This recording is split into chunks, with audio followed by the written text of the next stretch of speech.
പ്രിയ പ്രേക്ഷകർക്ക് സീരിയൽ ന്യൂസിലേക്ക് സ്വാഗതം. കൂടുതൽ സീരിയൽ ന്യൂസുകൾ അതിവേഗം ലഭിക്കുന്നതിന് ഈ ചാനൽ സബ്സ്ക്രൈബ് ചെയ്യുക. ബെൽ ഐക്കൺ മറക്കാതെ ക്ലിക്ക് ചെയ്യുക. വീഡിയോ ഇഷ്ടമായി എങ്കിൽ ലൈക്ക് ചെയ്യാൻ മറക്കരുത്. എന്താണ് സംഭവിക്കുന്നത് എന്നറിയാതെ മനോരമയ്ക്ക് യാതൊരു സ്വസ്ഥതയും ലഭിക്കുന്നില്ല. ഇതേ തുടർന്ന് തൻ്റെ അന്വേഷണവുമായി മുന്നിലേക്ക് പോവുക തന്നെ ചെയ്യും എന്ന് ഉറപ്പിക്കുന്ന മനോരമ ഇതേ തുടർന്ന് കുഞ്ഞിന്റെ മുറിയിൽ എത്തി നോക്കിയതിനെ തുടർന്നാണ് ശ്രുതിയും കുഞ്ഞനും മാറി മാറിയാണ് കിടക്കുന്നത് എന്നുള്ള കാര്യം മനസ്സിലാക്കുന്നത്. ഇതോടെ അവർ പറ്റിക്കുകയാണോ എന്ന ചോദ്യം മുന്നിലേക്ക് കടന്ന് വരികയും ചെയ്യുന്നു. എത്രയും പെട്ടെന്ന് തന്നെ ഇതിനൊരു തീരുമാനം ഉണ്ടാക്കണം എന്ന് ഉറപ്പിച്ചുകൊണ്ട് കാര്യങ്ങൾ മുന്നിലേക്ക് കൊണ്ടുപോവുകയാണ് മനോരമ. ഇതിൻ്റെ ഭാഗമായി ഇതേ തുടർന്ന് അഞ്ജലിയെ ചെന്ന് കാണുകയും അഞ്ജലിയോട് ഇവർ എല്ലാവരും നമ്മളെ പറ്റിക്കുകയാണ് എന്ന് അറിയിച്ചിരിക്കുകയാണ്. ഈ കാര്യം കേൾക്കുന്ന അഞ്ജലി എന്താണ് പറഞ്ഞത് എന്നുള്ള കാര്യം എനിക്ക് മനസ്സിലായില്ല എന്ന് വ്യക്തമാക്കുകയും കാര്യങ്ങൾ തുറന്നു പറയാൻ ആവശ്യപ്പെടുകയും ചെയ്തിരിക്കുകയാണ്. ഈ കാര്യം കേട്ടതിനെ തുടർന്ന് നമ്മൾ വിചാരിച്ചതുപോലെ അല്ല, കുഞ്ഞനും അതുപോലെ തന്നെ ശ്രുതിയും ചേർന്നുകൊണ്ട് നമ്മളെ വഞ്ചിക്കുകയാണ്. ഇരുവരും രണ്ട് സ്ഥലത്താണ് കിടക്കുന്നത്, ഞാനത് കണ്ടതാണ് എന്ന് പറയുകയും ചെയ്തതിനെ തുടർന്ന് അഞ്ജലിയാകെ ഞെട്ടിപ്പോവുകയാണ്. ഇതേ തുടർന്ന് അഞ്ജലി സത്യങ്ങൾ കണ്ടെത്തണം എന്നുള്ള തീരുമാനം എടുത്തുകൊണ്ട് മുന്നിലേക്ക് കടന്ന് വരികയും ചെയ്യുന്നു. ഇതിൻ്റെ ഭാഗമായി ഇതേ തുടർന്ന് അഞ്ജലി കുഞ്ഞിനെ ചെന്ന് കണ്ട് കാര്യങ്ങൾ ചോദിച്ചിരിക്കുകയാണ്.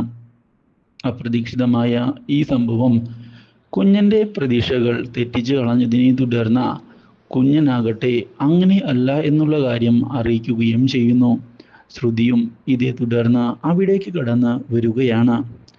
അഞ്ജലി ചേച്ചി പറയുന്നത് പോലെ അല്ല കാര്യങ്ങൾ, ഞങ്ങൾ അങ്ങനെ മാറിക്കിടക്കുന്നൊന്നുമില്ല, ഞങ്ങൾ ഒരു കട്ടിലിൽ തന്നെയാണ് കിടക്കുന്നത് എന്ന് പറയുകയും ഇതേ തുടർന്ന് കുഞ്ഞൻ്റെ ഷർട്ടിട്ട് ശ്രുതി വരുന്നത് കാണുന്ന അഞ്ജലിയാകെ ഞെട്ടിപ്പോവുകയും ചെയ്യുന്നു. ഇതോടെ അഞ്ജലി ഒന്നും മിണ്ടാതെ അവിടെ നിന്ന് പോയിരിക്കുകയാണ്.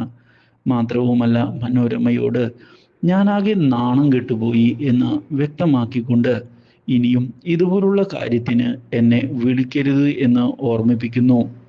ഇത് കേൾക്കുന്ന മനോരമ തനിക്ക് തെറ്റുപറ്റുകയില്ലല്ലോ എന്ന് ആലോചിക്കുകയാണ്. എന്താണ് യഥാർത്ഥത്തിൽ അവിടെ സംഭവിച്ചിട്ടുണ്ടാവുക, ഒന്നും മനസ്സിലാകുന്നില്ലല്ലോ എന്നുള്ള കാര്യവും ആലോചിച്ചുകൊണ്ട് മുന്നിലേക്ക് പോവുകയാണ് മനോരമ. പക്ഷേ ഇത് തുടർന്ന് ഈ കാര്യം ശ്യാം അറിയാൻ ഇടയായതിനെ തുടർന്ന് ശ്രുതിയെ ചെന്ന് കണ്ടിരിക്കുകയാണ്.